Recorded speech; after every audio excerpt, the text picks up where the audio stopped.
हे बघा, रात्री जेवायला पैसे आले म्हणून जेवण केलं, त्यातल्या 2 चपात्या उरल्या होत्या. बघा ना, ही चपाती आणि चटणी हे आपल्या सांगा. म्हणजे ड्रायव्हर लोकांचे किती आले तो. परत मला लोक फोनसुद्धा उचलत नाहीत.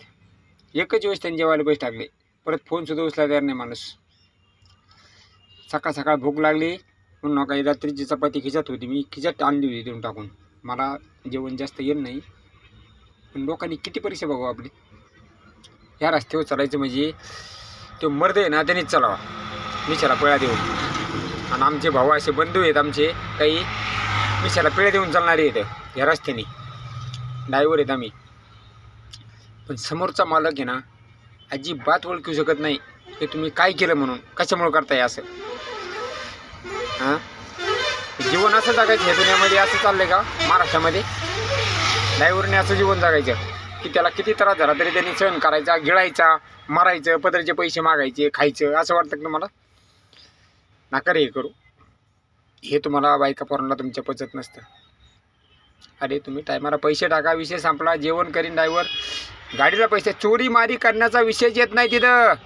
2 मिनटं. चोरी मारी करण्याचा विषयच येत नाही. फक्त विषय कोणता आहे सांगतो तुम्हाला मी. रस्ता आहे, ह्या रस्त्याला कोण कुठं भेटन ते सांगता येत नसतं. उद्याच्याला तुमच्या गाडीचा परमिट नाही आहे, पोलीस भेटन. त्या पोलिसाला 200 रुपये दिल्यानंतर तो गपचिप बसन. त्याला माहिती आहे आता आपल्याला आपल्या बायकोचं वागलं, एक साडी घेऊ शकतो आपण. पोलीससुद्धा भंजे आहेत सगळे. आज मी बोलतो मी तुम्हाला. कोण आहेत ना, माझं काय करणार ते करून द्या मला. ह्या देशामध्ये एवढा अत्याचार चालला आहे ना की ड्रायव्हरांना त्रास का होतो. हां, अरे तुम्हाला पैसे लागते, मालक आम्हाला देतोय 200 रुपये 1000 किलोमीटर जायला. मग पैसे कोण देणार आहे तुम्हाला? हां, आमच्या घरून आणून पैसे भरायचे का आम्हाला सांगा तुम्ही. एक मला ती गोष्ट बोलतो तुम्हाला. असे काही काय मालक इथं की म्हणते रस्त्याने खर्च येत नाही, त्यांच्या गाडीचं ना परमिट ना काही कागदपत्र ओके नाहीत, तरी पण ते काय म्हणते आमच्या गाडीला खर्च येतच नाही, तुम्हाला कुठून टाकायचे आम्ही. आता हे रस्ता आहे. मला जाणो, मला एकच सांगा, ड्रायव्हरांवर एवढा अत्याचार होऊन देऊ नका. तुम्ही जर जिवंत आईचे दूध पिले असले ना तर ड्रायव्हरांना सहकार्य करा. कारण की ड्रायव्हर आज एवढा जगतोय ना तुमच्यासाठी. ड्रायव्हरनी जे केलं ना ते तुम्हाला कोणालाच करता येणार नाही. का बरं एवढे अत्याचार चालले ड्रायव्हरवरती? कुणी केलं हे? नाही, कोणतं सरकार म्हणतंय की ड्रायव्हरवरती अत्याचार करा म्हणून? सगळे आपण जागेवरती गाड्या उभा करू, जागेवरती स्टॉप करतो. हे रामदास शेखान म्हणतात मला. आणि जर नाही उभा केला ना तर बापाची आवडत नाही माझी बी. अख्ख्या प्रत्येक ठिकाणच्या गाड्या उभा करतो मी आता रस्त्यावरती. अरे बाबांनो, अत्याचार ड्रायव्हरवर चालला आहे. मग ड्रायव्हर काय करतोय? तुमचा माल इकडचा तिकडे पोरावतोय म्हणल्यानंतर त्याला साथ द्या ना तुम्ही. त्याच्या बायका पोराचा विचार नाही करीत ड्रायव्हर. लक्षात ठेवा, त्याच्या बायकोचा कुकू पुसून आलेला असतो. कारण की आज मरण किंवा उद्या मरण, त्याच्यामुळे आजच पुसून जायचं आपलं पुढं. काय प्रॉब्लेम काय आहे तुम्हाला? मला सांगा ना तुम्ही काय प्रॉब्लेम आहे तुम्हाला, किंवा सरकारने एखादा मला काही उपचार दिला काही गोष्टीत.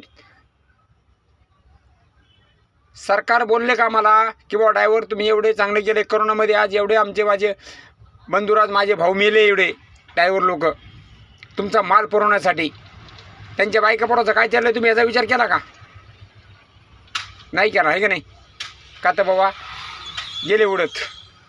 मग हे सरकार बी उडत गेलं, काही गरज नाही कोणाचं. मला फक्त एकच मला सांगायचं आलं की फक्त सरकारने आपल्यासाठी केलं ना तर आपण त्याला मोजायचं. आम्हाला फक्त ड्रायव्हर बद्दल बोलतो मी, बाकीचं मला काही गरज नाही. तुम्हाला मतदान किती पडते किंवा तुम्हाला मी स्वतः मतदान करू शकत नाही. का करू तुम्हाला मतदान? तुम्हाला की आज आम्ही रस्त्यावर मरतोय आमचा विचार केला तुम्ही?